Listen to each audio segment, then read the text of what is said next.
നമ്മളിന്ന് third module start ചെയ്യാണ്. Third മൊഡ്യൂളിൻ്റെ പേര് സെറ്റ് തിയറി. സെറ്റ് തിയറി എന്ന് പറഞ്ഞു കഴിഞ്ഞാൽ വളരെ ഈസി ആയിട്ടുള്ളൊരു മൊഡ്യൂളാണ്. സെറ്റ് എന്ന് പറഞ്ഞിട്ടുള്ള വാക്ക് നിങ്ങൾക്ക് എല്ലാവർക്കും കോമൺ ആയിട്ട് അറിയുന്നതാണ്. നമ്മൾ എപ്പോഴും യൂസ് ചെയ്യുന്നൊരു വാക്കാണ്. ഒരു സെറ്റ് കമ്മൽ അല്ലെങ്കിൽ ഒരു സെറ്റ് ഷൂ, അങ്ങനെ നമ്മൾ പറയുന്നത് എന്താ, സെറ്റ് എന്ന് പറഞ്ഞു കഴിഞ്ഞാൽ it is A collection of objects ആണ്. ഒരു വെൽ ഡിഫൈൻഡ് കളക്ഷൻ ഓഫ് ഒബ്ജക്ട്സിനെയാണ് നമ്മൾ സെറ്റ് എന്നുള്ളത് കൊണ്ട് ഉദ്ദേശിക്കുന്നത്. ഈ സെറ്റ് നമ്മൾ ഇവിടെ പഠിക്കുന്ന സെറ്റിനെ നമ്മൾ ഡിസ്ക്രൈബ് ചെയ്യുന്നത് ബ്രാക്കറ്റ്സുകളിലാണ്. ഇവിടെ ഞാൻ കാണിച്ചിട്ടുണ്ട്. ഇത്തരം ബ്രാക്കറ്റ്സുകൾ, അതിൽ മെയിനായിട്ട് ഈ മൂന്നാമതുള്ള ഈ ബ്രാക്കറ്റ്സിൻ്റെ ഉള്ളിലാണ് ഈ കളക്ഷൻ ഓഫ് ഒബ്ജക്ട്സിനെ നമ്മൾ ഡിസ്ക്രൈബ് ചെയ്യുക. എല്ലാ സെറ്റിനും ഒരു പേരുണ്ടാവും. For example set A, set B, set C. ഇത് അവിടെ ഒരു എക്സാമ്പിൾ കൊടുത്തിട്ടുണ്ട്, ഇവിടെ നോക്കിയാൽ മനസ്സിലാവും. അതൊരു സെറ്റിന് എക്സാമ്പിളാണ്. എ ഈക്വൽ ടു 1 2 3 4 എന്ന് പറഞ്ഞിട്ടുള്ളത്.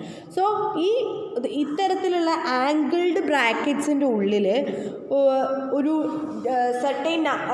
സർട്ടൈൻ എലമെൻറ്റ്സിനെ ഡിസ്ക്രൈബ് ചെയ്യുന്നതിനെയാണ് നമ്മൾ സെറ്റ് എന്നുകൊണ്ട് ഉദ്ദേശിക്കുക. സോ ഇവിടെയുള്ള സെറ്റ് എ എന്നാണ് സെറ്റിൻ്റെ പേര്. അതാണ് ഇവിടെ ഫസ്റ്റുള്ള ഈ എ സൂചിപ്പിക്കുന്നത്. ഈക്വൽ ടു ആ സെറ്റിലുള്ള എലമെൻറ്റ്സ് ആണ് 1 2 3 4.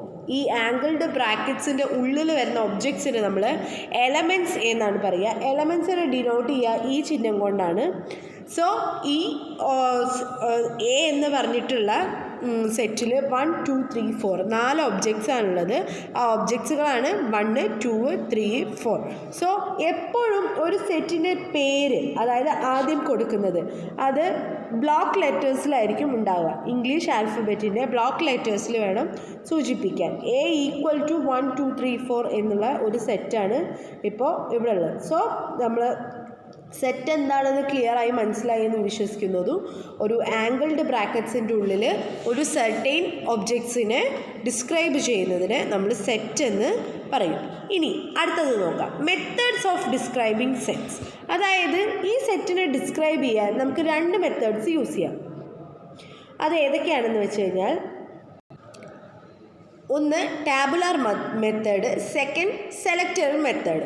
ടാബുലാർ മെത്തേഡ് എന്ന് പറഞ്ഞു കഴിഞ്ഞാൽ നമ്മൾ ഫസ്റ്റ് ഇമേജിൽ കണ്ട പോലെ എ ഈക്വൽ ടു 1 2 3 4 എന്ന് പറഞ്ഞിട്ട് ഡിസ്ക്രൈബ് ചെയ്യുന്നതാണ് ടാബുലാർ മെത്തേഡ്. ഇതാണ് നമ്മൾ കോമൺ ആയിട്ട് യൂസ് ചെയ്യുന്നത്. അതായത് ഒരു ആംഗിൾഡ് ബ്രാക്കറ്റ്സിൻ്റെ ഉള്ളിൽ എലമെൻസിനെ കോമ വെച്ചിട്ട് ഡിഫറൻഷിയേറ്റ് ചെയ്തിട്ട് അതിനൊരു നെയിം കൊടുത്തിട്ട് ഡിസ്ക്രൈബ് ചെയ്യുന്നതാണ് നമ്മൾ ഫസ്റ്റ് ടാബുലാർ മെത്തേഡ് എന്ന് ഉദ്ദേശിക്കുന്നത്. ഓരോ എലമെൻസിനെ നമ്മൾ കോമ കൊണ്ടാണ് സെപ്പറേറ്റ് ചെയ്യുക. ആംഗിൾഡ് ബ്രാക്കറ്റ്സ് ആണ് യൂസ് ചെയ്യുക. ആ സെറ്റിന് ഒരു പേരുണ്ടാവുകയും ചെയ്യും. അതിനെ നമ്മൾ ബ്ലോക്ക് ലെറ്റേഴ്സിലാണ് സൂചിപ്പിക്കുക. അതിനെയാണ് നമ്മൾ ടാബുലാർ മെത്തേഡ് എന്ന് പറയുന്നത്.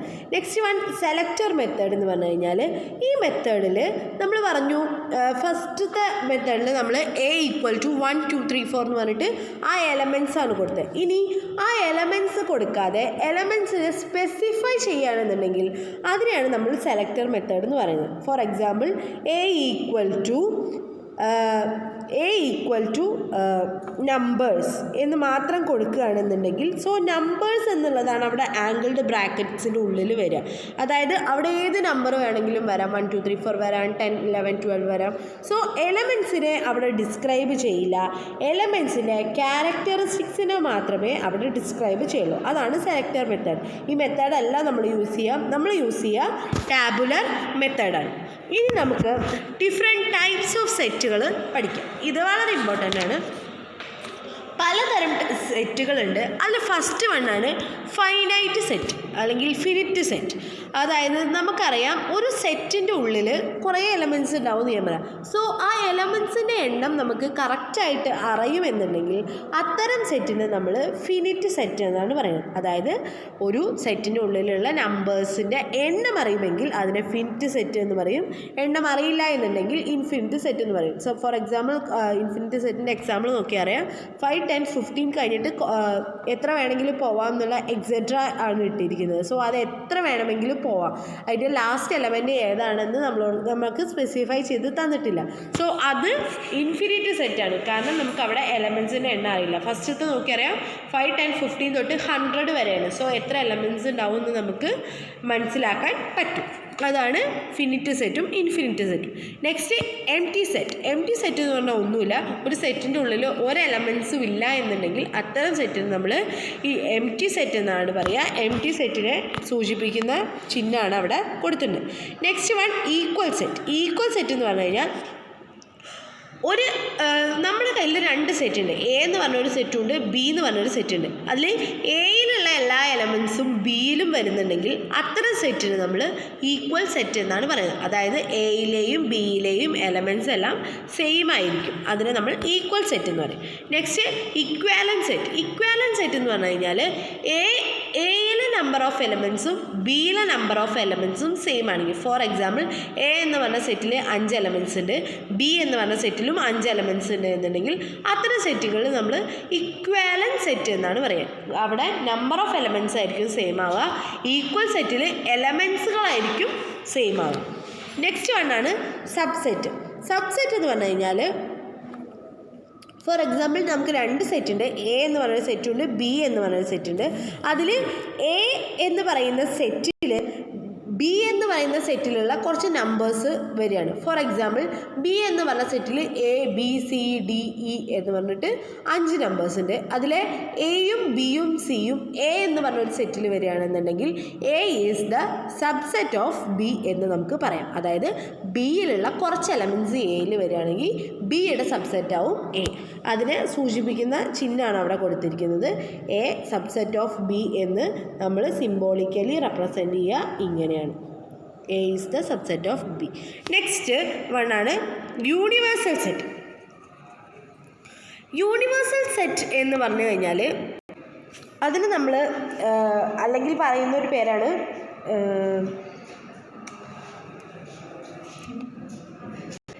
Big set.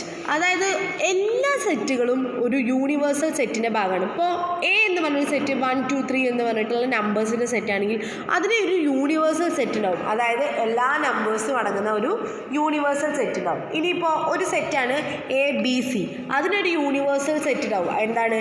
എല്ലാ ആൽഫബറ്റ്സും അടങ്ങുന്ന ഒരു യൂണിവേഴ്സൽ സെറ്റ്. അതിനെയാണ് നമ്മൾ യൂണിവേഴ്സൽ സെറ്റ് എന്ന് പറയുന്നത്. എന്ന് വെച്ച് കഴിഞ്ഞാൽ എല്ലാ സെറ്റിൻ്റെയും മുകളിൽ വരുന്ന അല്ലെങ്കിൽ എല്ലാ സെറ്റിൻ്റെയും വാല്യൂസുകൾ വരുന്ന അല്ലെങ്കിൽ എല്ലാം അടങ്ങുന്ന എല്ലാ എലമെൻസും അടങ്ങുന്ന സെറ്റിനെ നമ്മൾ യൂണിവേഴ്സൽ സെറ്റ് എന്നാണ് പറയുക. നെക്സ്റ്റ് ആണ് സിംഗിൾട്ടൺ സെറ്റ്. സിംഗിൾട്ടൺ സെറ്റ് എന്ന് പറഞ്ഞു കഴിഞ്ഞാൽ ഒരു സെറ്റിൻ്റെ ഉള്ളിൽ ഒരൊറ്റ എലമെൻറ്റ് മാത്രമാണ് ഉള്ളത് എന്നുണ്ടെങ്കിൽ അതിനെ നമ്മൾ സിംഗിൾട്ടൺ സെറ്റ് എന്നാണ് പറയുക. ഇനി സൂപ്പർ സെറ്റ്. സൂപ്പർ സെറ്റ് എന്ന് പറഞ്ഞു കഴിഞ്ഞാൽ സബ്സെറ്റിൻ്റെ നേരെ ഓപ്പോസിറ്റാണ്. നമ്മൾ പറഞ്ഞു എ എന്ന് പറഞ്ഞ ബി എന്ന് പറഞ്ഞ ഒരു സെറ്റിലെ എല്ലാ ചില എലമെൻറ്റ്സ് എയിൽ വരികയാണെന്നുണ്ടെങ്കിൽ എ ബിയുടെ സബ്സെറ്റ് ആവുമെന്ന് പറഞ്ഞു. അതേപോലെ തന്നെ നേരെ തിരിച്ചു പറയുകയാണെന്നുണ്ടെങ്കിൽ എയുടെ സൂപ്പർ സെറ്റാണ് ബി. അതാണ് സൂപ്പർ സെറ്റ് എന്ന് ഉദ്ദേശിക്കുന്നത്. അതായത് എയിലുള്ള എല്ലാ എലമെൻസും ബി എന്ന് പറഞ്ഞിട്ടുള്ള ഒരു മറ്റു കുറേ എലമെൻസുകളുള്ള ഒരു സെറ്റിൻ്റെ ഭാഗമാവുകയാണെന്നുണ്ടെങ്കിൽ എയുടെ സൂപ്പർ സെറ്റായിരിക്കും ബി. അതിനെ സൂചിപ്പിക്കുന്നത് ഇങ്ങനെ ആണ്. സോ നെക്സ്റ്റ് വണ്ണാണ്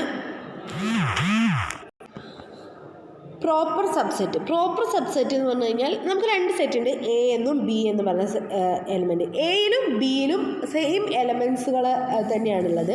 പക്ഷേ എയിൽ ബിയിലില്ലാത്ത ഏതെങ്കിലും ഒരു എലമെൻറ്റ് അധികമുണ്ട് എന്നുണ്ടെങ്കിൽ എ ബിയുടെ പ്രോപ്പർ സബ്സെറ്റായിട്ട് മാറും. അതായത് എയിലും ബിയിലും സെയിം എലമെൻസ് ഉള്ളത്, ബിയിലില്ലാത്ത ഏതെങ്കിലും ഒരു എലമെൻറ്റ് എയിൽ കൂടുതലുണ്ട് എന്നുണ്ടെങ്കിൽ അതിനെയാണ് നമ്മൾ പ്രോപ്പർ സബ്സെറ്റ് എന്ന് പറയുന്നത്. അങ്ങനെയാണെങ്കിൽ ബി എയുടെ പ്രോപ്പർ സബ്സെറ്റായി മാറും. അതായത് ബിയിലില്ലാത്ത ഏതെങ്കിലും ഒരു എലമെൻറ്റ് എയിൽ കൂടുതൽ വേണം സബ്സെറ്റ്. അങ്ങനെയാണെങ്കിൽ മാത്രമേ അത് പ്രോപ്പർ സബ്സെറ്റ് ആവുള്ളൂ. നെക്സ്റ്റ് വണ്ണാണ് പവർ സെറ്റ്. പവർ സെറ്റ് എന്ന് പറഞ്ഞു കഴിഞ്ഞാൽ ഏതൊരു സെറ്റിൽ നിന്നും നമുക്ക് ഡിഫറെൻറ്റ് ടൈപ്സ് ഓഫ് സെറ്റുകൾ ഉണ്ടാക്കാൻ പറ്റും. ഫോർ എക്സാമ്പിൾ എ ബി എന്ന് പറഞ്ഞ രണ്ട് എലമെൻറ്റ്സ് ഉള്ള ഒരു സെറ്റാണ്. സോ ആ സെറ്റിൽ നിന്ന് നമുക്ക് എ എന്ന് പറഞ്ഞ ഒരൊറ്റ സെറ്റ് ഉണ്ടാക്കാം, ബി എന്ന് പറഞ്ഞ ഒരൊറ്റ സെറ്റ് ഉണ്ടാക്കാം, ഇനി ഒന്നുമില്ലാത്ത ഒരു നൾ സെറ്റ് ഉണ്ടാക്കാം, പിന്നെ എ ബി എന്ന് പറഞ്ഞിട്ടുള്ള മറ്റൊരു സെറ്റ് ഉണ്ടാക്കാം. സോ എ ബി എന്ന് പറഞ്ഞൊരു സെറ്റ് ടോട്ടൽ 4 എണ്ണം ആക്കിയിട്ട് നമുക്ക് തിരിക്കാൻ പറ്റും. അതിനെയാണ് നമ്മൾ പവർ സെറ്റ് എന്ന് പറയുക. അതായത് 2 എലമെൻറ്റ്സ് ഉള്ള ഒരു സെറ്റിന് ഒരു സെറ്റിൽ നിന്ന് 4 സെറ്റുകൾ ഉണ്ടാക്കാമെന്നുണ്ടെങ്കിൽ 2 സ്ക്വയർ ആണ് അതിൻ്റെ പവർ സെറ്റ്. അതായത് 4 സെറ്റുകൾ നമുക്ക് ഉണ്ടാക്കാൻ പറ്റും. അതിനെയാണ് നമ്മൾ പവർ സെറ്റ് എന്ന് കൊണ്ട് ഉദ്ദേശിക്കുന്നത്. ഇപ്പോൾ ഫോർ എക്സാമ്പിൾ ഇനിയിപ്പോൾ 3 എണ്ണമാണ് ഉള്ളത്, 3 എലമെൻറ്റ്സ് എ ബി സി എന്ന് പറഞ്ഞ 3 എണ്ണമാണ് ഉള്ളതെന്നുണ്ടെങ്കിൽ അതിൽ നിന്ന് നമുക്ക് എ എന്ന് പറഞ്ഞിട്ടൊരു സെറ്റ് ഉണ്ടാക്കാം, ബി എന്ന് പറഞ്ഞൊരു സെറ്റ് ഉണ്ടാക്കാം, സി എന്ന് പറഞ്ഞൊരു സെറ്റ് ഉണ്ടാക്കാം, എ ബി സി എന്ന് പറഞ്ഞൊരു സെറ്റ് ഉണ്ടാക്കാം, ഒരു നൾ സെറ്റ് ഉണ്ടാക്കാം, പിന്നെ എ ബി ബി സി എന്ന് പറഞ്ഞാൽ അങ്ങനെ ഡിഫറെൻറ്റ് സെറ്റുകൾ ഉണ്ടാക്കാം. അതിനെയാണ് നമ്മൾ പവർ സെറ്റ് എന്നുള്ളത് കൊണ്ട് ഉദ്ദേശിക്കുന്നത്. അടുത്തത് ഡിസ്ജോയിൻറ്റ് സെറ്റ്. ഡിസ്ജോയിൻറ്റ് സെറ്റ് ആ പേരിൽ തന്നെ ഉണ്ട്. 2 സെറ്റുകൾ ഉണ്ടാവും, എയും ബിയും. അതിൽ എയിലുള്ള എലമെൻറ്റ്സ് ഒന്നും ബിയിൽ ഉണ്ടാവില്ല. രണ്ടിലും ഡിഫറെൻറ്റ് ടൈപ്സ് ഓഫ് എലമെൻറ്റ്സ് ആണ് വരുന്നതെന്നുണ്ടെങ്കിൽ അതിനെ നമ്മൾ ഡിസ്ജോയിൻറ്റ് സെറ്റ്സ് എന്ന് പറയും. ഇതാണ് ഇമ്പോർട്ടൻറ്റ് ടൈപ്സ് ഓഫ് സെറ്റുകൾ. ഇത് ഏതൊക്കെയാണെന്നൊക്കെ 1 മാർക്കിന് ചോദിക്കാറുണ്ട്. ഓരോ സെറ്റും എന്താണെന്നുള്ളത്, അതുകൊണ്ട് എല്ലാം നോക്കി വയ്ക്കും.